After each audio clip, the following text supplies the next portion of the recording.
Hello. അപ്പോൾ നമ്മുടെ 2 മാസത്തെ വെക്കേഷനൊക്കെ കഴിഞ്ഞ് നമ്മുടെ സ്കൂളൊക്കെ ഓപ്പൺ ചെയ്യാനായിട്ടുണ്ട്. അപ്പം എല്ലാവരും സ്കൂളിലേക്കുള്ള സാധനങ്ങളൊക്കെ വാങ്ങുന്ന തിരക്കിലായിരിക്കും. അപ്പം നമ്മളും ബാക്ക് ടു സ്കൂൾ ഷോപ്പിംഗ് ചെയ്യാൻ വേണ്ടിയിട്ട് പോയിട്ടുണ്ടായിരുന്നു. അപ്പോൾ അതിൻ്റെ ഒരു കുഞ്ഞു വിശേഷമാണ് കേട്ടോ ഇന്ന്. അപ്പോൾ നമ്മൾ പോയിട്ടുണ്ടായിരുന്നത് നരിക്കുനുള്ള ലുക്കിലേക്ക് ഫാൻസിയിലേക്കാണ്. അതൊരു ഫാൻസി മാത്രമല്ല, അവിടെ ബാഗും സ്റ്റേഷനറി ഐറ്റംസും ഗിഫ്റ്റ് കൊടുക്കാനുള്ള ഐറ്റംസും അങ്ങനെ എല്ലാം ഉണ്ട്. അപ്പം നമ്മുടെ അലിമോനും ഈ വർഷം ഫസ്റ്റ് ടൈം ആയിട്ട് നേഴ്സറിയിലേക്ക് പോകുന്നുണ്ട്.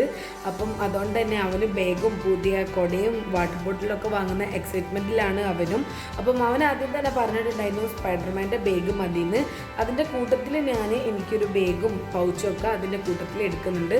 അവിടെ ഒരുപാട് കളക്ഷൻസൊക്കെ ഉണ്ടായിരുന്നു. അവർ പറഞ്ഞത് ഇതിനേക്കാൾ കൂടുതലുണ്ടായിരുന്നു. ഒക്കെ കയ്യിൽ പോയതാണെന്നാണ്. അപ്പോൾ നമ്മൾ കുറച്ച് ലേറ്റ് ആയിട്ടുണ്ട് പോകുന്നേരം. അപ്പോൾ നിങ്ങൾ സ്കൂൾ സാധനങ്ങളൊക്കെ വാങ്ങിയെന്നുള്ളതൊന്ന് കമൻറ്റ് ചെയ്യുക. അതുപോലെ തന്നെ നമ്മുടെ വീഡിയോ ലൈക്ക് ചെയ്യുക. സബ്സ്ക്രൈബ് ചെയ്യാത്ത കൂട്ടുകാരുണ്ടെങ്കിൽ ഒന്ന് സബ്സ്ക്രൈബ് ചെയ്തേക്കുക. അവിടെ സ്റ്റേഷനറി ഐറ്റംസിന് ഹോൾസെയിൽ റേറ്റ് ആണ് കേട്ടോ. അതുപോലെ നമ്മുടെ കോളേജിന് തൊട്ടിട്ട് ബൾക്കായിട്ട് എടുക്കുമ്പോൾ 145 രൂപയാണ് വരുന്നത്. സാധാരണ പുറത്തുള്ള കടകളിൽ 60 രൂപയാണ്. 2-3 വർഷമായിട്ട് ഞാനൊരു കോമ്പസ് ബോക്സ് അതിന് യൂസ് ചെയ്തിട്ടുണ്ടായിരുന്നത്. കാരണം അതൊന്നും ആയിട്ടില്ലായിരുന്നു. ഇപ്പോഴാണ് അതിൻ്റെ കോമ്പസൊക്കെ പൊട്ടി, അതിൻ്റെ മറ്റേ പ്രൊട്രാക്ടറൊക്കെ പൊട്ടിപ്പോയത്. അതുകൊണ്ട് തന്നെ ഞാനതൊന്ന് പുതിയത് വാങ്ങി. പിന്നെ നമ്മൾ വേറൊരു കടയിൽ പോയിട്ട് നമ്മുടെ lunch box, tiffin box, water bottle അതൊക്കെ വാങ്ങിയിട്ടോ. അപ്പോൾ അലിമോന് വാട്ടർ ബോട്ടിൽ നമ്മൾ നേരത്തെ ഒരു ഷോപ്പിൽ നിന്ന് എടുത്തിട്ടുണ്ടായി. ജിലോന് വാട്ടർ ബോട്ടിൽ എടുക്കാൻ വേണ്ടിയിട്ട് പോയി. അവിടുന്ന് വാട്ടർ ബോട്ടിലൊക്കെ എടുത്തു. പിന്നെ മറ്റൊരു കടയിൽ പോയി കണ്ട് നമ്മൾ കുടയും കൂടി എടുത്തു. അങ്ങനെ നമ്മൾ ഓൾമോസ്റ്റ് സാധനങ്ങളൊക്കെ നമ്മൾ വാങ്ങി.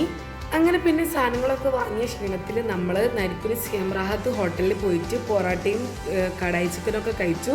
നല്ല അടിപൊളി ടേസ്റ്റ് ചെയ്യണം. അങ്ങനെ അതൊക്കെ കഴിച്ച് നമ്മൾ നേരെ ബസ്സിൽ കയറി നമ്മുടെ വീട്ടിലേക്ക് തന്നെ തിരിച്ചു പോന്നു.